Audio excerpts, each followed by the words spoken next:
Namaste. Namaste and welcome to this everyday chair yoga practice. So a few weeks ago, I managed to delete my recordings of the chair yoga practice for our second week of the summer term. So instead, I'm recording two shorter practices to make up for that. And this first one is completely chair-based. So we'll be sitting down the whole time. And it's just a nice little daily routine to use to warm up the whole body, to get your energy moving, to release some stiffness and tension, and to make you feel better in yourself. So let us start by sitting towards the edge of the seat. I'm using some little blocks underneath my feet just because that makes it more comfortable for my hips. And what I'm aiming for is to have my knees and hips at the same level, but with my feet flat on what are blocks instead of the floor, so that I feel the support of those areas of the body. But a sturdy book would do just as well as these yoga blocks. So we want to sit somewhere where we're not leaning back into the chair seat and getting rounded through the spine, but instead we're nice and feel spacious around the body with the opportunity to lengthen upwards. So pressing your feet gently into the floor and then feeling the connection between the soles of the feet and the buttocks and the sit bones, and feeling that lift from your foundation. Relax your hands wherever they feel comfortable, gazing gently downward or closing your eyes if you prefer. First, begin by stepping away from everything else that's going on in your day, bringing yourself into this time and place for yoga.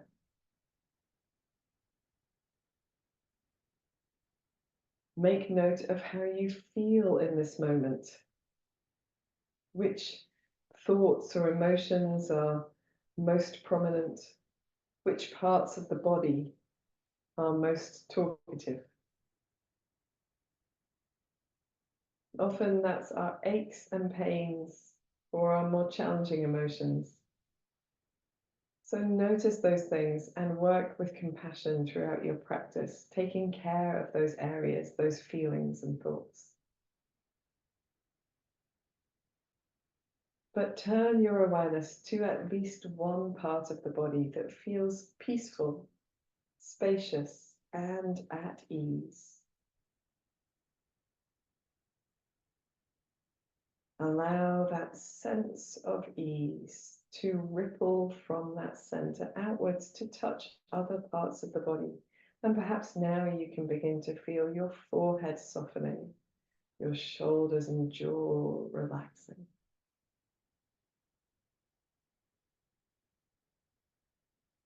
Notice your natural breath.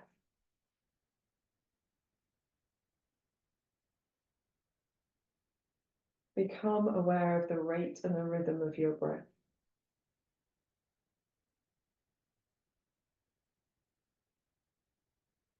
We are simply observing. There is no judgment in our observation.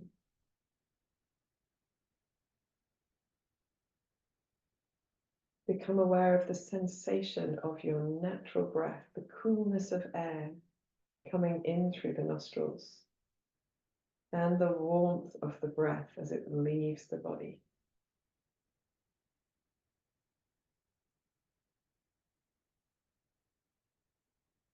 Become aware of the sensation of your breath moving in your body. Which parts of your body move most as you breathe?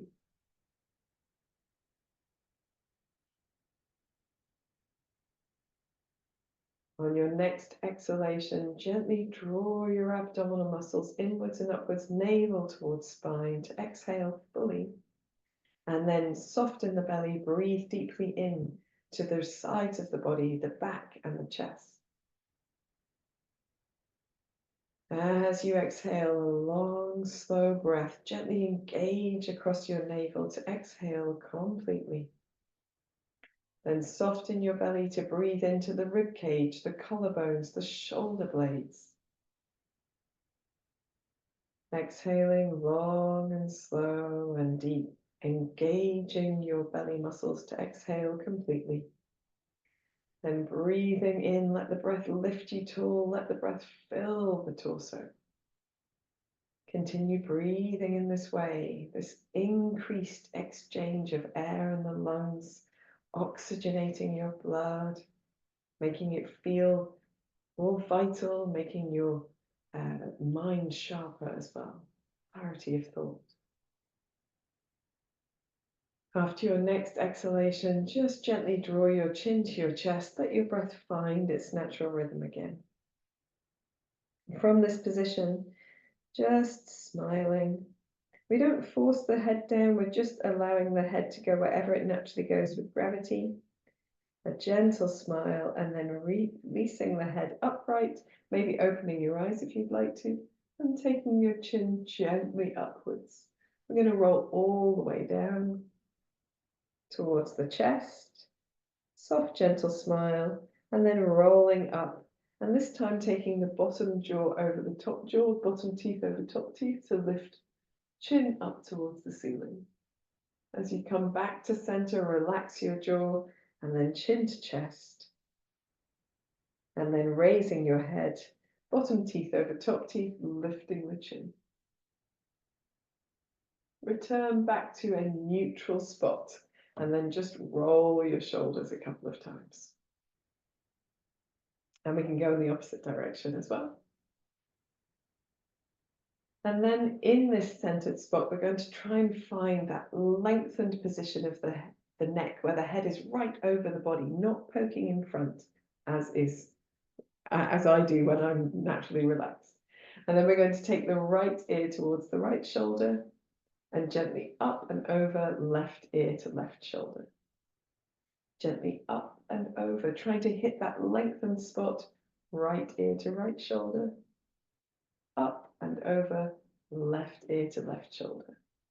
This time, as we come up and over, right ear to right shoulder, just hang out for a moment here.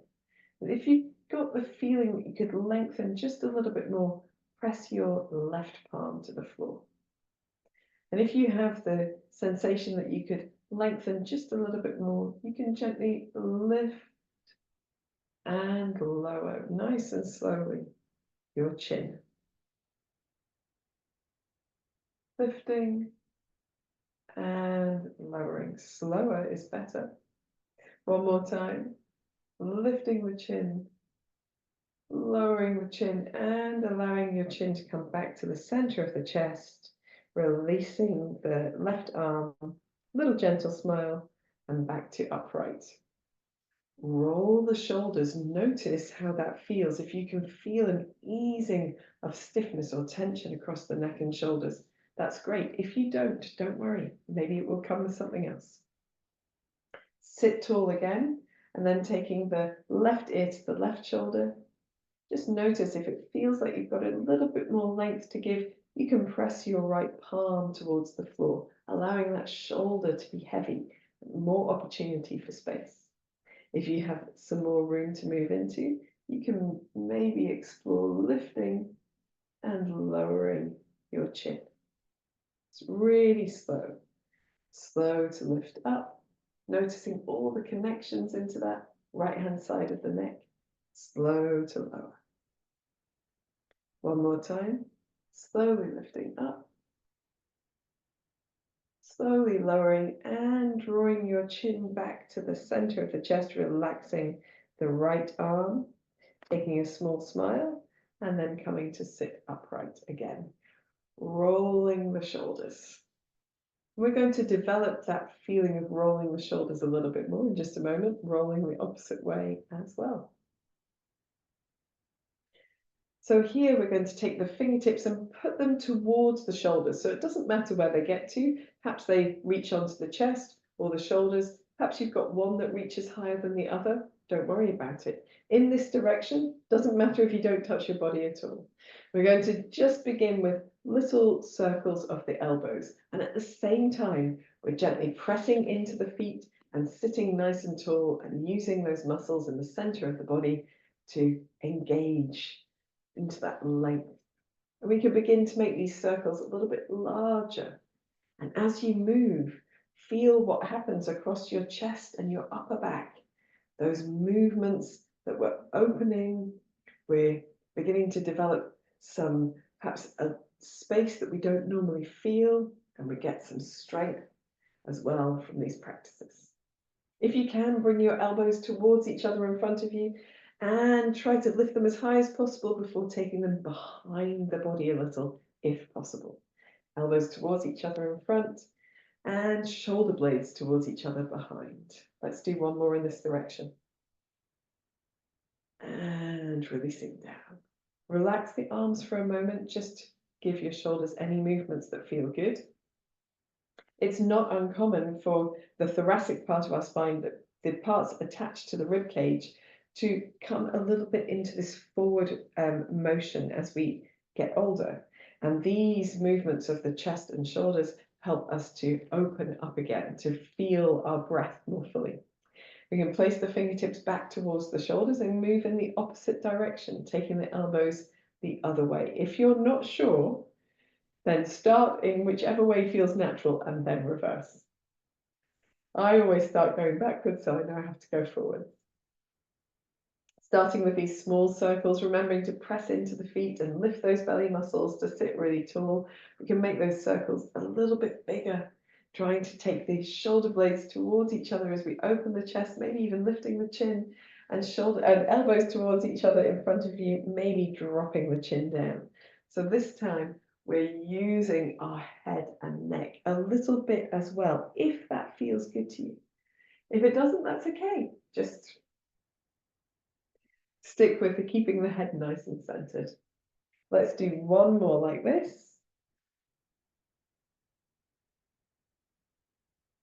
And then relaxing the arms down to the side, just giving yourself any little wriggles that feel good. And we're going to do a little bit of shoulder shrugging, so shoulders up towards the ears, and then just drop down towards where they naturally sit. Up towards the ears, hold them briefly and drop. Up towards the ears, hold them briefly and drop.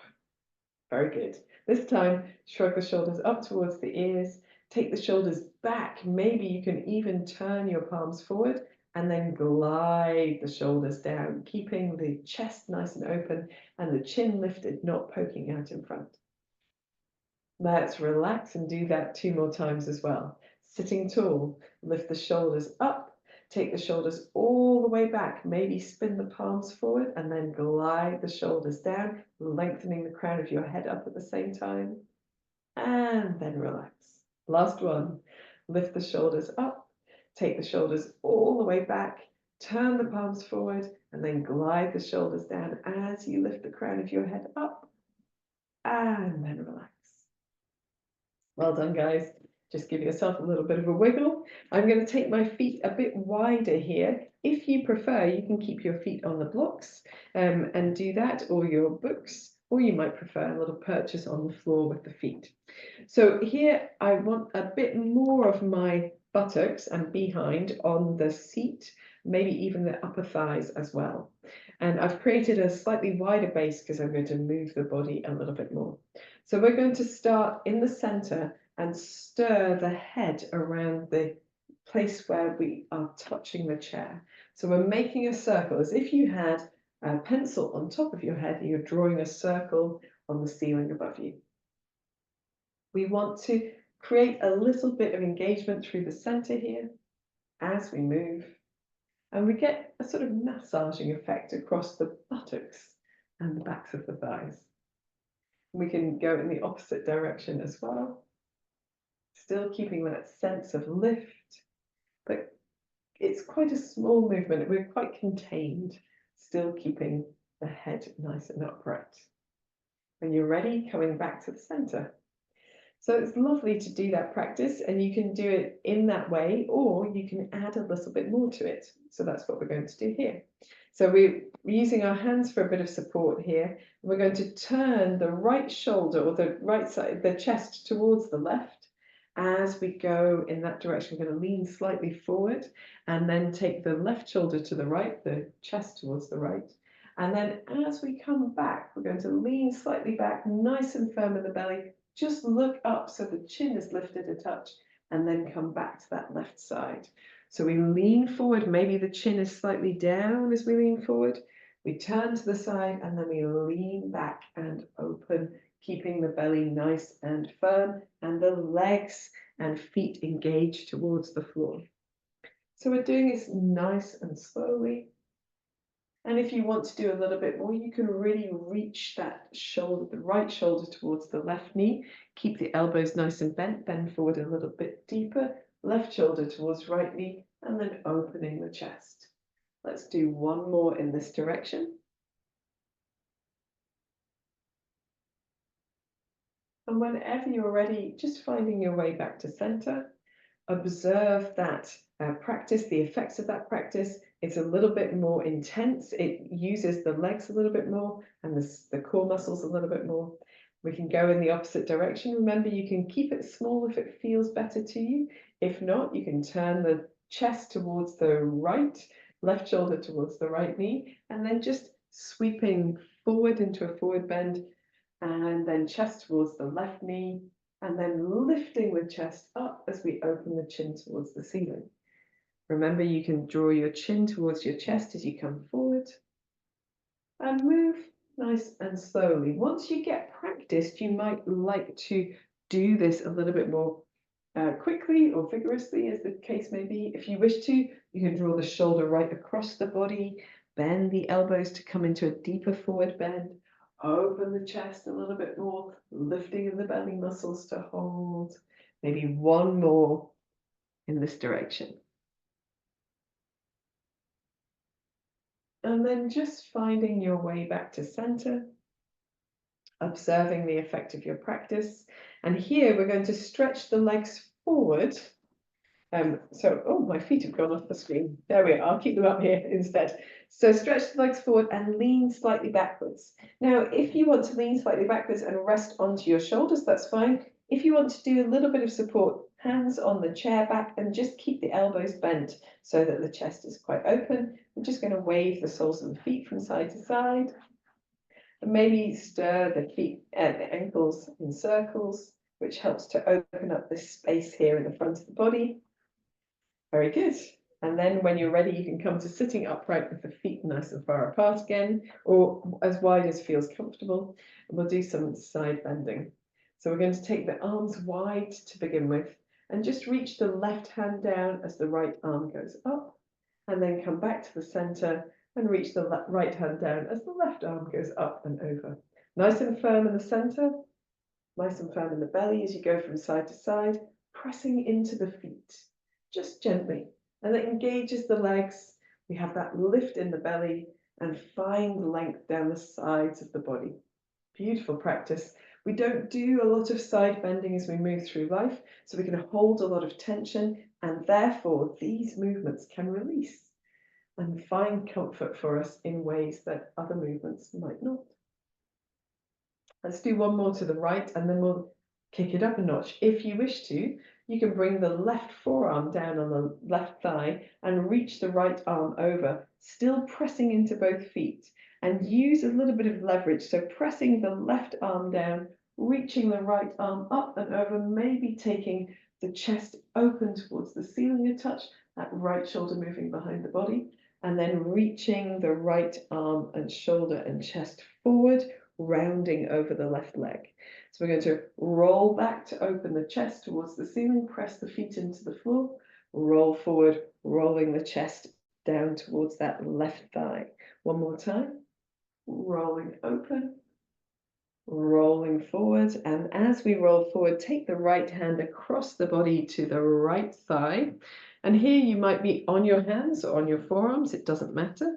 We're just going to sway the chest from side to side at the same time as we lift the belly muscles and just find a little bit more space perhaps in the low back. If you wish to, here you can take a forward bend. You can slide your hands all the way down towards your ankles and relax the back of the neck as you fold forward, really relaxing the shoulders as well. Take a deep breath in. And a sigh out. Let's do one more like that. A deep breath in and a sigh out. When you're ready, bring your hands to the tops of your knees or your thighs. Look forward first. Press into your hands to help bring yourself back to an upright position. You don't have to fold all the way down. Just go as far forward as feels comfortable for you in this moment. As you come to upright, we'll do our side bends again. We're going to start by lengthening the right hand down and the left arm up and over. We'll just do one to each side first, going to the left as well, and then taking the right forearm down to the right thigh, reaching the left arm up and over. We're pressing into the feet, firming the belly, and just rolling that top shoulder back behind you to open the chest towards the ceiling or in that general direction. And then rolling the left shoulder forward over the right thigh, curving through the upper back. Nice and firm in the belly as we press into the feet, roll the chest open, maybe the shoulder slightly backwards, rolling the chest forwards and down. Let's do one more. Rolling open, rolling back. As your left arm comes forward, take it across the body to the right knee. And here, you might just want to hang out in this gentle forward bend, or you might want to do a little bit more twisting through the shoulders, or snaking of the chest from side to side, or you might want to fold all the way down. Whichever of these feels good to you, take a moment to release into the posture you're doing. Take a deep breath in and sigh out.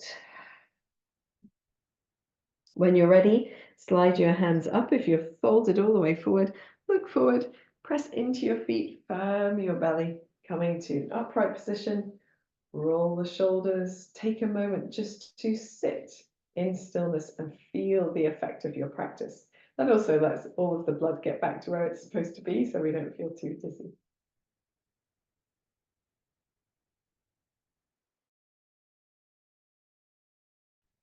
When you're ready, you can bring your feet together. I'm just going to move these blocks that I've used out of the way so I can bring my feet together. So the feet and the thighs are gently pressing towards each other. If you find that difficult, you can take something like a block or a cushion and hold it gently. So you don't need to squeeze massively. You can hold it gently between the knees.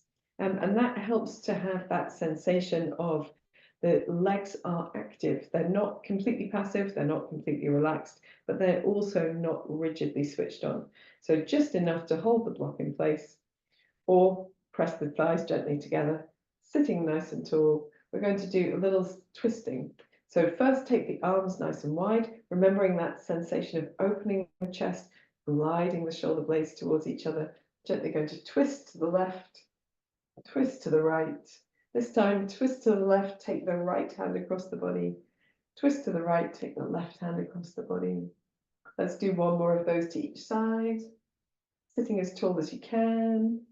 And then this time, as we twist to the left, reach the left hand back to hold on to your chair, or just reach behind you.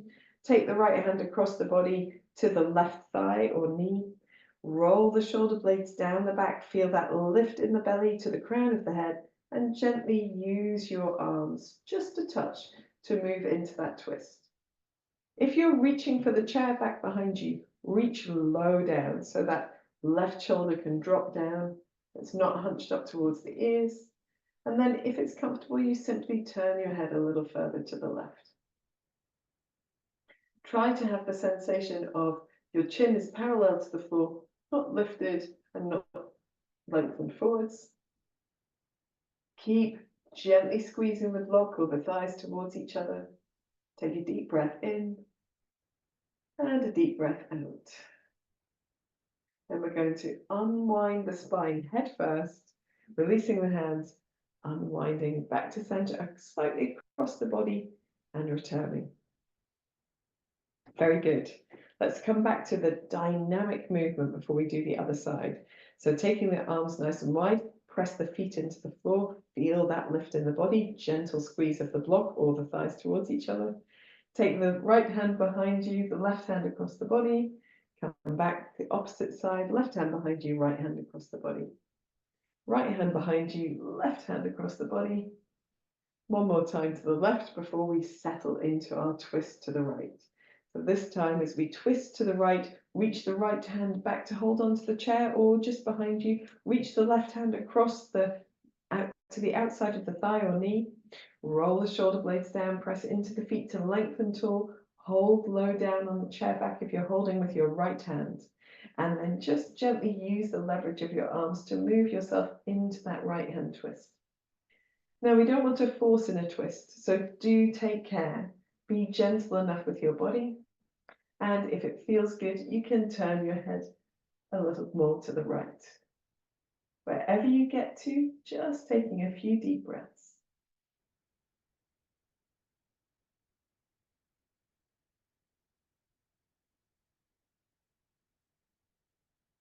When you're ready to unwind, we can gently turn the head towards the front, release the hands, unwind the spine, turn a touch to the opposite side, and back to the center.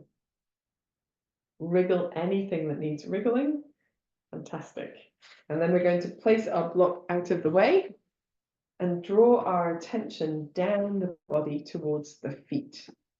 So here we've got the feet on the floor, and I just want to begin to develop some awareness into my feet by wriggling my toes. So as you wriggle your toes, you might notice that your feet are stiff, or the toes don't move very much, or they haven't got very much space between them. That's all fine. We've all had a life that has drawn our feet into the shapes that they are, the movements that they have. But we can help improve balance and stability in our feet by creating more mobile feet. So doing some toe wriggling whenever you get the opportunity, and all of the exercises that follow as well. So having wriggled the toes around, we're going to just gently scrunch the toes up and then spread them out as much as you can, scrunching them up and spreading them out. If, like me, it helps to do it with your hands as well, do it with your hands as well. Scrunching the toes and the fingers up, spreading them apart.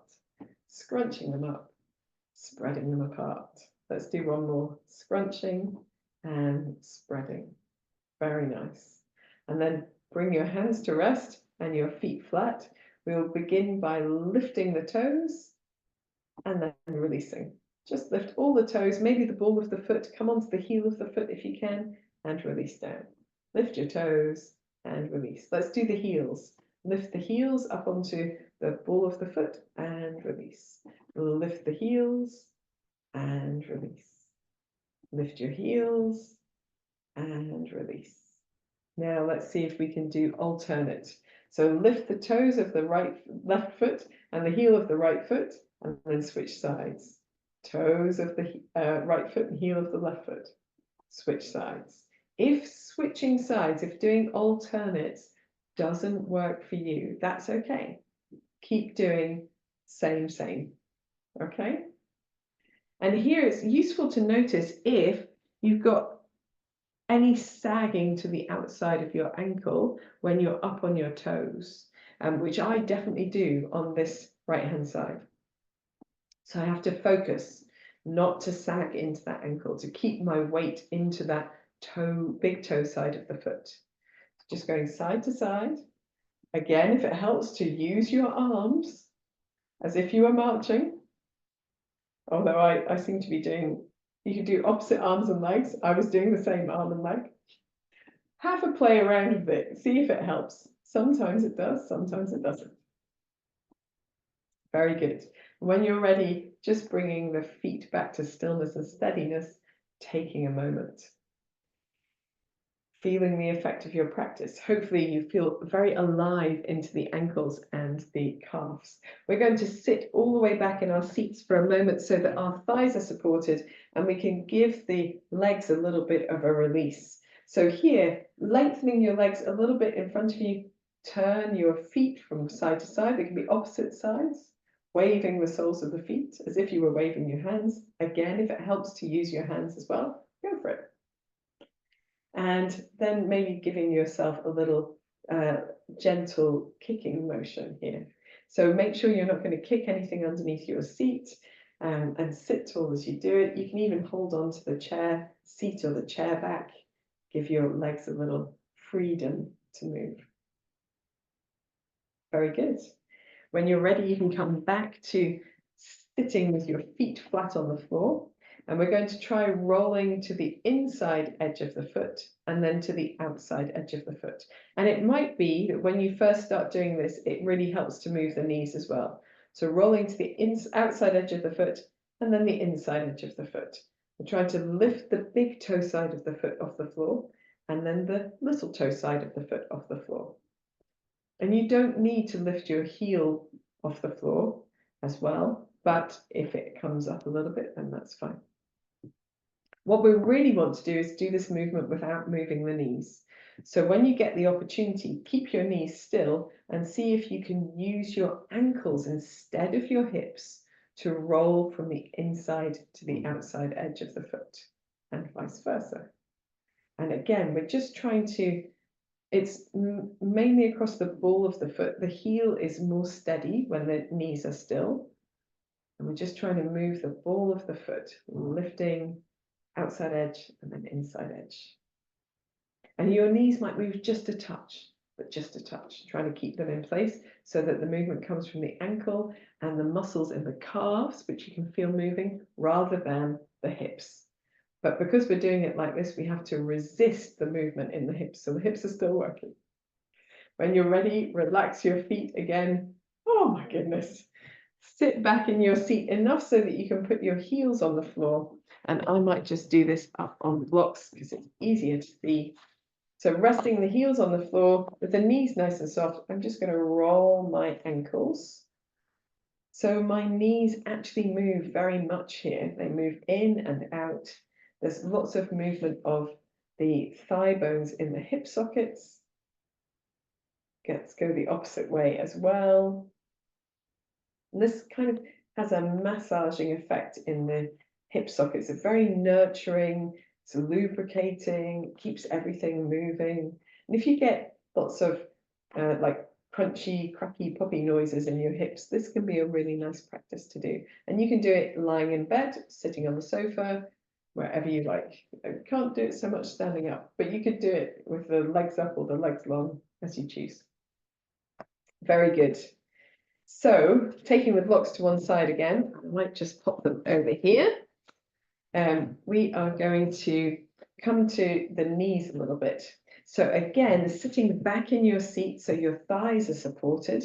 And that means that it's not that we have to do less, but it's just, it gives the hips a little bit of relief, because sitting for a long time can cause the hips to be a little bit unhappy. So here we're going to start with the toes back towards the body and then just lengthen one leg, release, and then the other leg. And as you lengthen, try to extend your heel away from you. Lovely job. And as you do that, sit tall, engage in the belly, and notice the muscles working in the legs, in these thighs here. You can even rest your hands there and feel those muscles working. Very good. And the legs are quite heavy, so doing this is quite a big effort for those muscles. Lifting the weight of the low leg away from the floor, working against gravity, or resistance training as it's called. And then having done that, we're going to bring ourselves a little bit more forward so that we can sit towards the edge of the seat and release one leg long. So I've got my right knee bent, my left leg extended. I'm going to sit tall. I could hold on to my chair seat to open the chest and let the shoulders come down, which would be a really nice way to support the movement. But if not, if you can't hold on, that's okay. And all we're doing is lifting that leg long and straight and lowering down. So you don't have to lift very high, just to lift and lower. You feel a little switch on of the hip flexors here at the top of the thighs. And we can do 2 more. And then we're swapping sides, bringing that foot in, bending the knee, extending the other leg, and then sitting tall, just a gentle lift and lower. And make sure as you do it, you don't feel any discomfort in your low back particularly. If you do, smaller movements, or maybe engaging better with the belly muscles, or it might be that this practice is not for you. That's okay. And you're ready, sliding that foot in. And then we're going to, I want to sit on the corner of my seat so that I have a little bit of the chair in front of me, but very little underneath the thighs. And with my feet nice and wide, I'm just going to sway the knees from side to side. Pivoting on the toes, you could pivot on your heels as well if you wanted. I like to pivot on the balls of my feet. And as we do that, we keep the torso nice and long. And it doesn't matter here how much movement you've got. It's just a little movement side to side. Very good. Just trying to get that sense of rotation in the hips. When you're ready, coming back to center, we'll bring the knees towards each other and then just make knee circles with one side. So at some point your toes will touch the floor, that's not a problem. Just doing 3 in each direction, sitting nice and tall, supporting with the other foot pressing towards the floor, and then swapping sides. Knee circle. I have a clunky hip on this side, so if you have a clunky hip, slow the movement down, make it a smaller circle and see if that helps. And if it does, that's great. And if it doesn't, if your clunk is not associated with any pain, don't worry about it. That's the advice from physiotherapists. And then resting the feet to the floor, taking a moment just to sit tall and relax the arms down. And hopefully you feel all of the benefits of that work. And now you can sit back in your chair and relax, or even better, recline in bed for a relaxation. And that will help to stretch out, particularly this part of the body. As you stand up, you might want to give yourself a little bit of length, maybe open the chest, take the arms nice and wide. And then, as I say, best thing you can do right now is lie down in bed and just rest and relax for 5, 10, 15, 20 minutes if you've got it. Listen to a piece of music, or perhaps just listen to the sounds of nature with the window open. I hope you've enjoyed this practice, and I look forward to practicing with you again soon. Namaste.